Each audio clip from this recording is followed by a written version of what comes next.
अथ खलु प्राण एव, तो यहाँ पर ये जो प्राण है ये ही क्या है, प्रज्ञात्मा। इदम शरीरम परिगृह्य, वो इस शरीर को प्राप्त करके, उत्थापयति, वो उठता है, न वाचम विजिज्ञासीत वक्तारम विद्यात् स एषः प्राण एव प्रज्ञात्मानंदो अजरो अमृत। तो वह ये जो प्राण है वो ही प्रज्ञात्मा है, माने ज्ञान स्वरूप है, वही आनंद स्वरूप है, वही अजर है, वही अमृत है, अमर है। तो अजर, अमर, आनंदमय और ज्ञान स्वरूप, तो ये सारे विशेषण किसके हो सकते हैं, प्राण के कि ब्रह्म के? ब्रह्म के ही हो सकते हैं, क्योंकि प्राण तो क्या ज्ञानवान होगा, क्योंकि वो तो जड़ ही है। स एष प्राण एव प्रज्ञात्मा आनंदो अजरो अमृतः। अत्र प्राण विषयकानि चत्वारि वाक्यानि, यहाँ प्राण विषयक 4 वाक्य हैं। तदत्र वाक्य भेदस्य, तो यहाँ पर वाक्य भेद करके उनका अर्थ बता रहे हैं।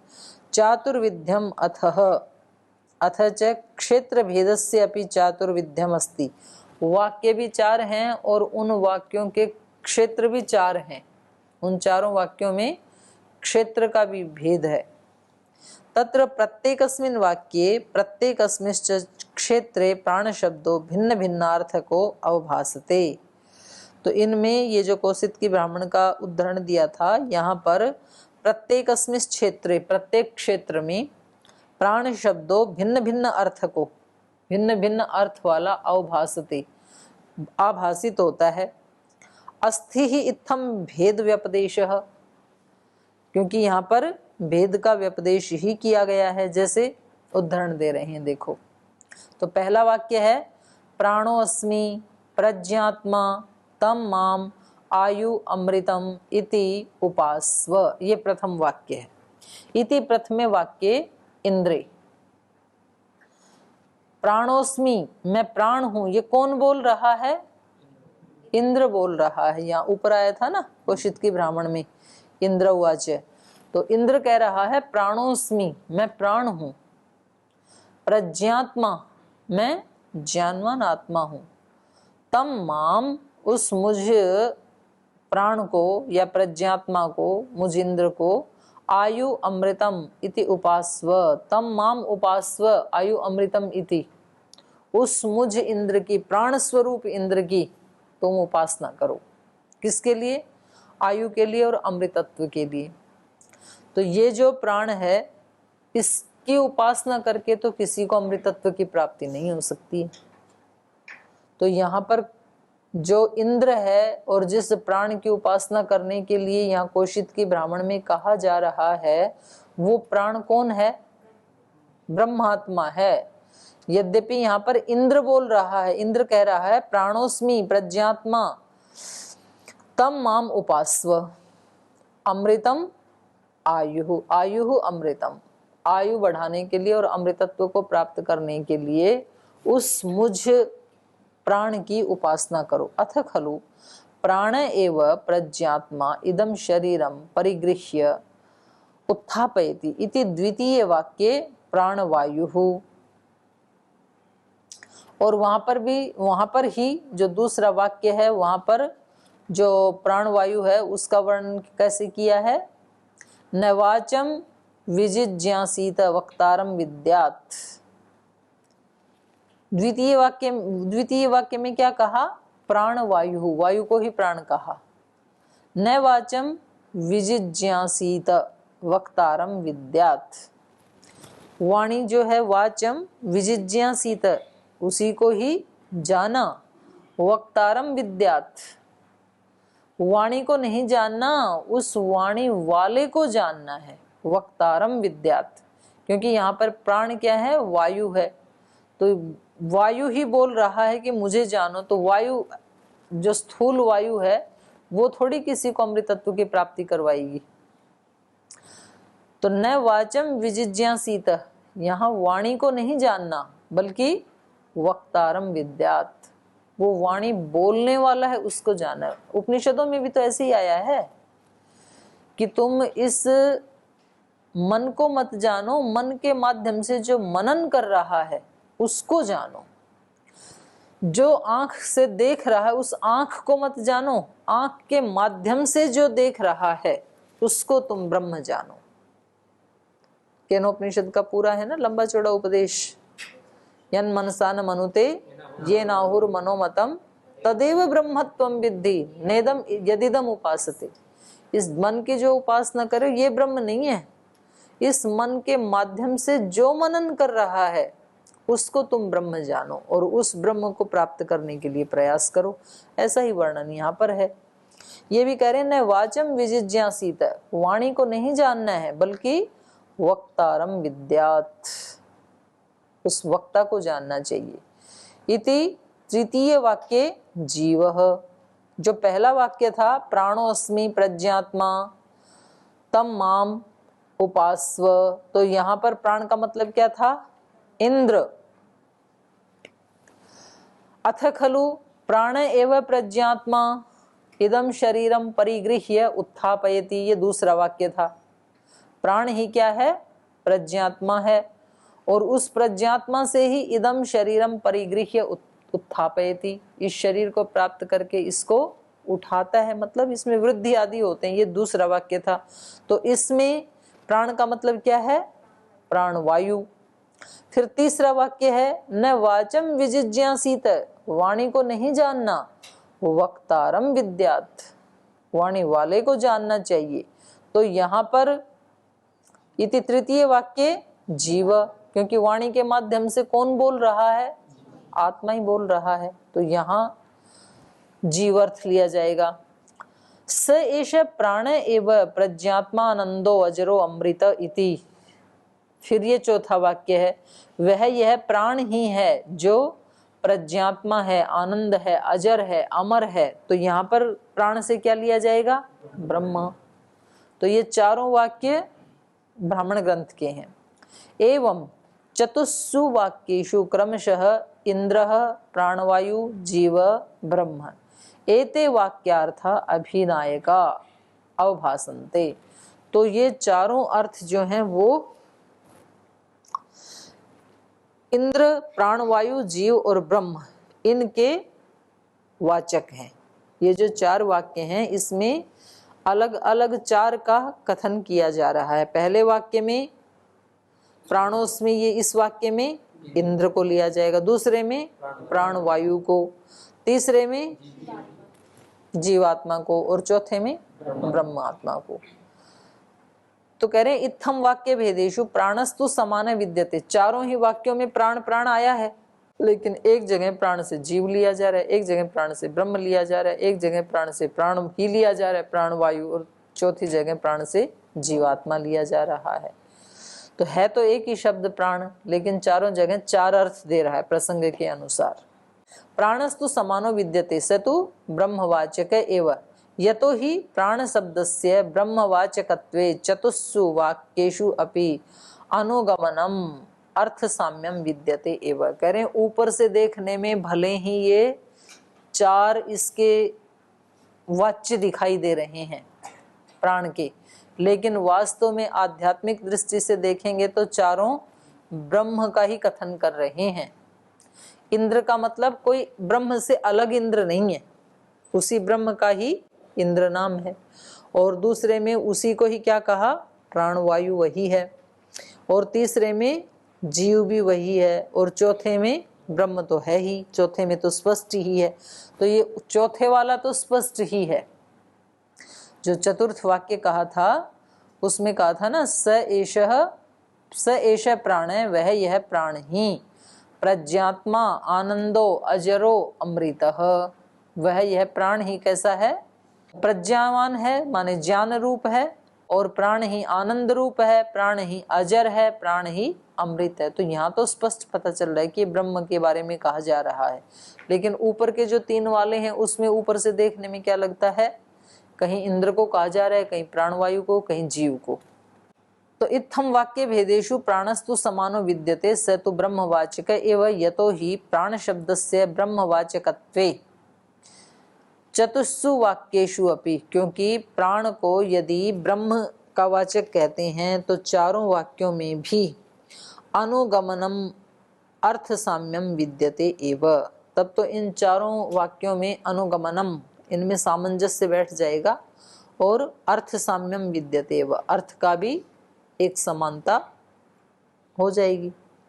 तत्कथम, लेकिन माने कैसे? तत्कथम इति प्रश्न पूर्वकम सूत्रकार आचार्य क्रमशः सूत्रैर विवृणोति।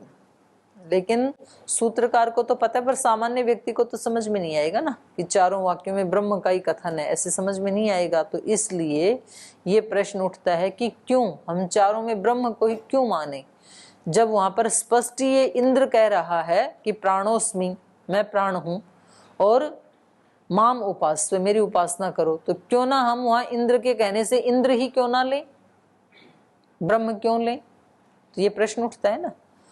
तो कह रहे हैं इस प्रकार से प्रश्न पूर्वकम सूत्रकार आचार्य क्रमशः सूत्रई विवरणोति। अब क्रम से एक एक का ये उत्तर देंगे कि प्रथम वाक्य में वायु से ब्रह्म को क्यों लेना है, दूसरे वाक्य में प्राण शब्द से प्राण वायु को क्यों लेना है, तीसरे वाक्य में प्राण शब्द से जीव को क्यों लेना है, और चौथे में तो स्पष्ट है ही। तो जो तीन प्रश्न उठते हैं उनका एक एक करके अब ये वर्णन करेंगे। न वक्तु आत्मोपदेशादिति चेत अध्यात्म संबंध भूमा ही अस्मिन्। कह रहे हैं न वक्तु आत्मोपदेशात इति ही, यहाँ वक्ता के का आत्म उपदेश नहीं है। ये जो ऊपर चार वाक्य हैं इसमें वक्ता का, वक्ता मतलब बोल कौन रहा है उस मंत्र में, वक्ता कौन है? पहले में ही कौन है वक्ता? इंद्र। तो कह रहे इंद्र जो है वो अपना उपदेश नहीं दे रहा है। न वक्तु आत्मोपदेशात, इंद्र का उपदेश नहीं दे रहा है कि भाई मेरी उपासना करो। इंद्र क्या कह रहा है? उस ब्रह्म की ही उपासना करो, मतलब वो निमित्त बन रहा है, क्योंकि मैं भी इंद्र किसके कारण बना? उसी के कारण बना हूं। न वक्तु आत्मोपदेशात इति चेत, अगर कोई कहे कि नहीं ये तो वक्ता का अपना लिए कथन है ना, ब्रह्म का वाचक नहीं है ये इंद्र शब्द, बल्कि वक्तु आत्मोपदेशात, वक्ता अपने लिए कह रहा है, क्योंकि वहां मंत्र में स्पष्ट ही कहा है कि इंद्र ऐसा बोल रहा है प्राणोस्मि। तो बोले ये आत्मा का अपना ही उपदेश है, ऐसा यदि कहें तो कह रहे हैं नहीं, ऐसा ठीक नहीं है, क्योंकि अध्यात्म संबंध भूमा ही अस्मि। यहाँ इंद्र का जो आध्यात्मिक संबंध है इस कथन के साथ, वो भूमा का संबंध है। भूमा मतलब ब्रह्म, भूमा तो वो ही है, उसके साथ इसने क्या कर रखा है? आध्यात्मिक संबंध बना रखा है। तो आध्यात्मिक संबंध की बहुलता है यहाँ पर, अध्यात्म संबंध भूमा, उसकी बहुलता है या उसके साथ तादाद में है, ये कहेंगे ब्रह्म के साथ। तो वो अपने लिए नहीं कह रहा है इंद्र, बल्कि ब्रह्म के लिए कह रहा है। हाँ, उस स्थिति में जाके बोल रहा है ना, नहीं वो भी उस ब्रह्म के लिए ही कह रहा है। उपनिषद भी हाँ, तो वो उस कथन से वो उसकी तरफ ही इंगित कर रहे हैं, न कि अपने लिए कह रहे हैं। क्योंकि जब तादाद में हो जाता है ना किसी का किसी के साथ, तो वो ही शक्ति उसमें आ जाती है ना फिर, तो वो वास्तव में तो उस शक्ति के लिए कह रहा है ना। जैसे रस सारा जो है वो परमात्मा का है, और वो किसी फल में आ गया और फिर कहा जा रहा है रसो वही सह, तो वो फल अपने रस के लिए नहीं कह रहा है। फिर भाष्य पढ़िए, इससे और स्पष्ट होगा। न वक्तु आत्मोपदेशात, कह रहे नहीं, ये तो वक्ता का आत्मोपदेश होने से इंद्र का ही ग्रहण किया जाएगा ऊपर वाले सूत्र में। तो ये आपका कहना कि वो ब्रह्म का वाचक है, ये ठीक नहीं है। तो कह रहे हैं पूर्वोक्त चतुस्सु वाक्येषु प्राण शब्देन ब्रह्म अभिधीयते इति न सम्यक। ऊपर के चार वाक्यों में प्राण शब्द से सभी में ब्रह्मा का ही ग्रहण होगा, ये ठीक नहीं है, पूर्व पक्षी कह रहा है। यतो ही, क्योंकि प्राणोस्मि प्रज्ञात्मा तम माम आयु अमृतम इति उपास्व अस्मिन् प्रथमे वाक्ये वक्तु इंद्रस्य आत्मोपदेशात निज विषय को उपदेश करणात्। कह रहे हैं क्योंकि प्रथम वाक्य में जो वक्ता है इंद्र, उसका आत्मोपदेशात, वो अपने बारे में कह रहा है, स्पष्ट ही इंद्र कह रहे हैं वहां पर कि मेरी उपासना करो। तो आत्मोपदेश होने से वक्तुः इंद्रः इंद्रस्य आत्मोपदेशात निज विषयकोपदेश करणात्, वो अपने विषय में उपदेश कर रहा है कि तुम मेरी उपासना करो और मैं आपको अमृत आदि दूंगा। ऐसा यदि कोई कहे तो इति चेत यद एवं उच्चेत तर्हि, ऐसा यदि पूर्व पक्षी कहे तो कह रहे हैं अस्मिन कथने, अस्मिन कथने माने अध्यात्म संबंध भूमा ही अस्मिन, अस्मिन कथने ऊपर आगे वाले कथन में कह रहे हैं अध्यात्म संबंधस्य ब्रह्मणि निमग्नत्वस्य तादात्म्य संबंधस्य बाहुल्यम वर्तते। जब वो कह रहे हैं कि तुम मेरी ही उपासना करो, इसका मतलब उस मैं का, उस इंद्र का उसके साथ तादात्म्य हो गया।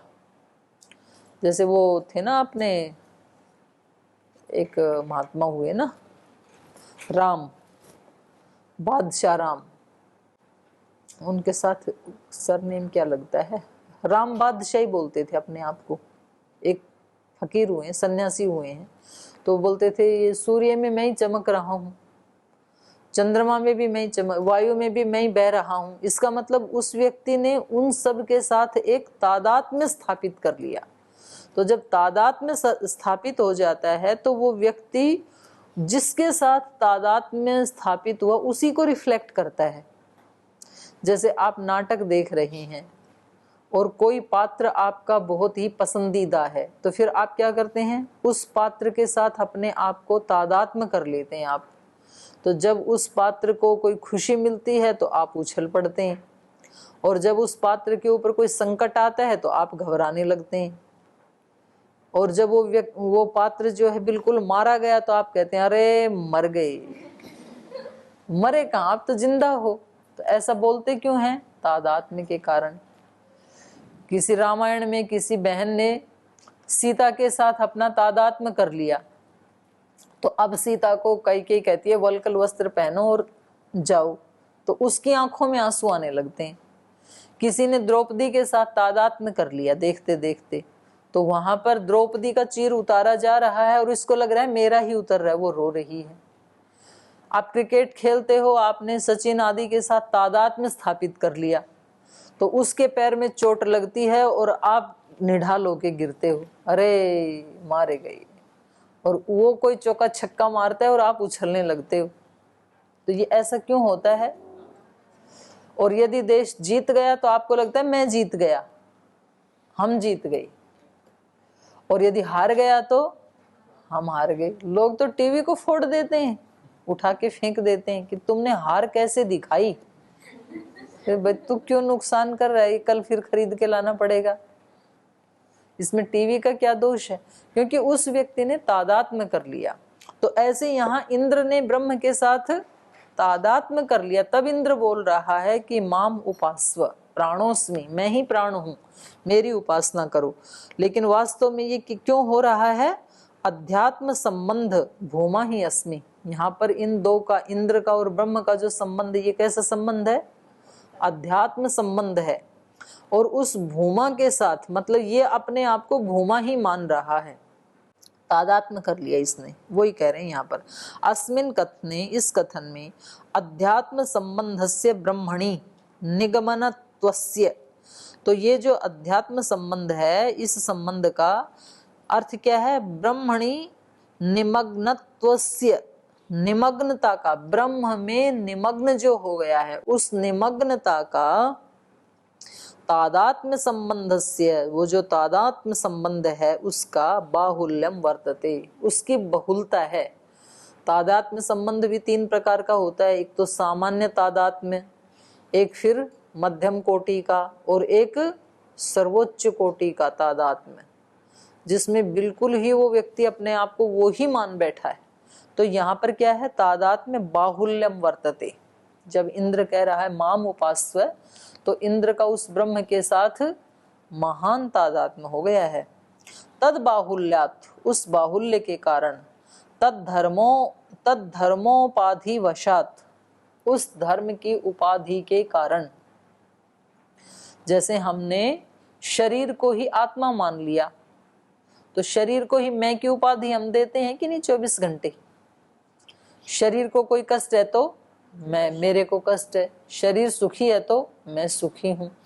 तो ये कैसा तादात्म्य है? बाहुल्य से, बहुत ज्यादा तादात्म्य कर लिया आत्मा ने शरीर के साथ। तो शरीर के सुख दुख को वो अपना ही सुख दुख मानता है। कोई शरीर मर गया तो समझता है मैं ही मर गया, शरीर को कोई रोग आ गया तो मैं रोगी हो गया।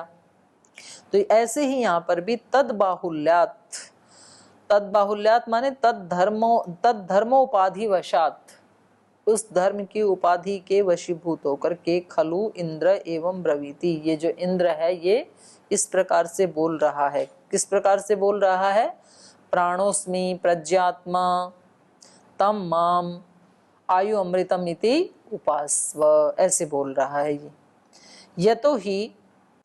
यतो ही अंतिमेन वाक्येन स एष प्राणः अजर अमर इति उपसंह्रियते, क्योंकि ये जो चारों वाक्य हैं कौशिक की ब्राह्मण में ये एक ही स्थान के हैं, और चौथे वाक्य में ये बिल्कुल उपसंहार कर दिया इन्होंने। क्या कह दिया? स एष प्राण, यह वह जो प्राण, जो ऊपर के भी 3 वाक्यों में आया है, वो प्राण कैसा है?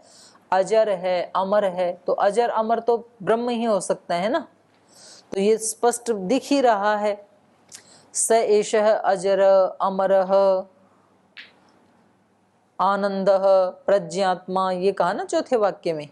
तो कह रहे हैं इससे पता चल रहा है कि प्राण शब्द इंद्र का वाचक नहीं है, ब्रह्म का ही वाचक है। फिर भी वहां पर आपको इंद्र कह रहा है ऐसे जो लग रहा है, तो वो इंद्र ने उस ब्रह्म के साथ तादात्म्य स्थापित कर लिया, और वो भी बहुलता से कर लिया, तो इसलिए वहां पर ऐसा वर्णन है। और एक उदाहरण दे रहे हैं, शास्त्र दृष्ट्यातोपदेशो वामदेववत। ये कह रहे हैं शास्त्र की, शास्त्र का मतलब वेद, यहाँ पर वेद की दृष्टि से भी ऐसा उपदेश है। वामदेववत, वामदेव के समान, वामदेव ने भी तादात्म्य स्थापित कर लिया था। तो वेद में वामदेव ऋषि का वर्णन आता है, वो उन मंत्रों के माध्यम से कैसे बोल रहे हैं, जैसे तो ब्रह्म ही बोल रहा है वैसे बोल रहे हैं। शास्त्र दृष्टा तो उपदेश है, शास्त्रम वेदः, शास्त्र का मतलब क्या है यहाँ पर? वेद। शास्त्रम वेदः तद दृष्टया, उस वेद की दृष्टि से, वैदिक दृष्टया, वैदिक दृष्टि से, वैदिक ऋषिणाम दृष्टया, वैदिक ऋषियों की दृष्टि से, दर्शन रीत्या, उनके दर्शन की रीति से, तो खलु उपदेशो अवश्यम संभवति वामदेववत, वैदिक दृष्टि से तो बिल्कुल ये संभव है। इंद्र जो है वो ब्रह्म का वाचक हो और उसने तादात्म्य कर लिया वो ब्रह्म से, ये बिल्कुल ही संभव है। कैसे? वामदेववत। यथा ही तत्र वेदे मंत्र दर्शने, क्योंकि वहां पर जो वेद के मंत्र हैं और उन मंत्रों के दर्शन में वामदेवेन तादात्म्य संबंधस्य बाहुल्यम अनुभूय उक्तम, क्योंकि वामदेव ऋषि ने वहां पर जो आत्मिक संबंध है उसको बाहुल्यम अनुभूय, उस ब्रह्म के साथ जो आत्मा का संबंध है अत्यंत तादात्म्य, उसको अनुभव करके वहां पर वेद में कहा है अहम मनुर्भव अहम सूर्यश्च, मनु भी मैं ही था, अहम मनु अभवम अहम सूर्य, सूर्य भी मैं ही हूँ।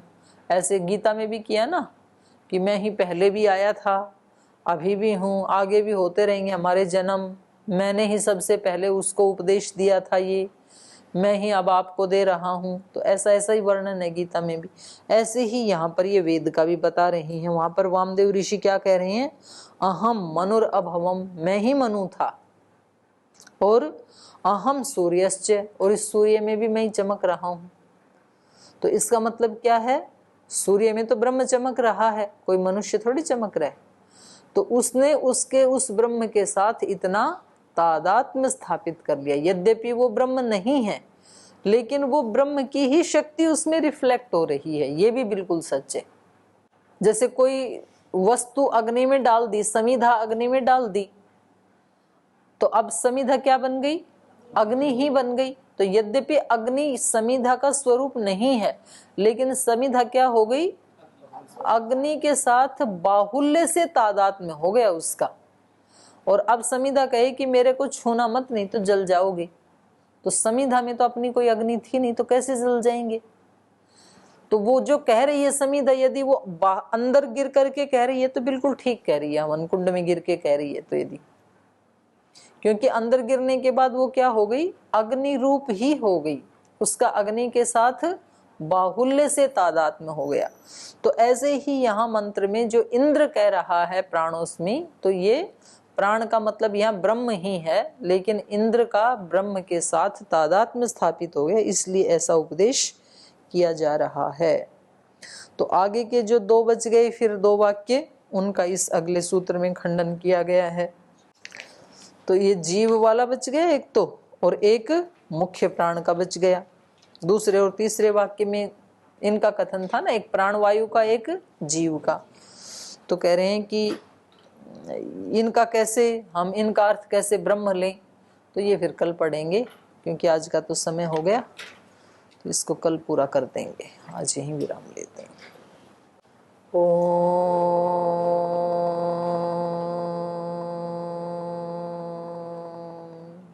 शांति शांति शांति। श्री गुरुभ्यो नमः।